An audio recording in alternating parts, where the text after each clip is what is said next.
মালদা জেলা তৃণমূল কংগ্রেসের ডাকে আগামী 24শে ফেব্রুয়ারি মালদা শহরে একটি মহা মিছিল অনুষ্ঠিত হতে চলেছে।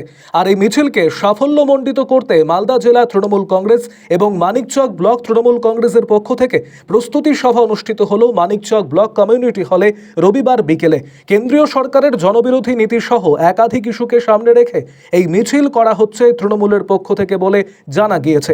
এদিনের কর্মসূচিতে উপস্থিত ছিলেন মালদা জেলা তৃণমূল কংগ্রেসের সভাপতি তথা বিধায়ক আব্দুর রহিম বক্সি, মানিকচক বিধানসভার বিধায়িকা সাবিত্রী মিত্র, মানিকচক ব্লক তৃণমূল কংগ্রেস সভাপতি ডক্টর মাহফুজুর রহমান, মানিকচক পঞ্চায়েত সমিতির সভাপতি পিঙ্কি মণ্ডল, ব্লক তৃণমূল কংগ্রেসের সাধারণ সম্পাদক আশিস সিনহা, মানিকচক ব্লক যুব তৃণমূল কংগ্রেসের সভাপতি শহীদুল হক সহ এলাকার বিভিন্ন স্তরের জনপ্রতিনিধিরা এবং তৃণমূল কংগ্রেসের নেতাকর্মীরা।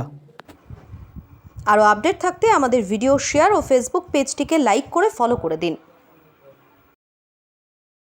বাঙালির প্রতি কেন্দ্রীয় সরকারের বাজেট থেকে শুরু করে সর্বস্তরের বঞ্চনা, কেন্দ্রীয় সরকারের জনবিরোধী নীতি গ্রহণ, সাধারণ মানুষের বিরুদ্ধে পশ্চিমবঙ্গের বকেয়া 100 দিনের টাকা, আবাস যোজনার টাকা ক্ষতিপূরণের পরিশোধের দাবিতে এবং এই সাম্প্রদায়িক সম্প্রীতি নষ্ট করে দিয়ে গোটা পশ্চিমবঙ্গে অশান্ত করার বিরুদ্ধে তৃণমূল কংগ্রেস মালদা জেলা কমিটি সিদ্ধান্ত গ্রহণ করেছে আগামী 24শে ফেব্রুয়ারি বেলা 2টোর সময় মালদা কলেজ মাঠ থেকে এক মহামিছিল শুরু হবে এবং সেই মহামিছিল শেষ হবে গিয়ে পোস্ট অফিস মোড়ে।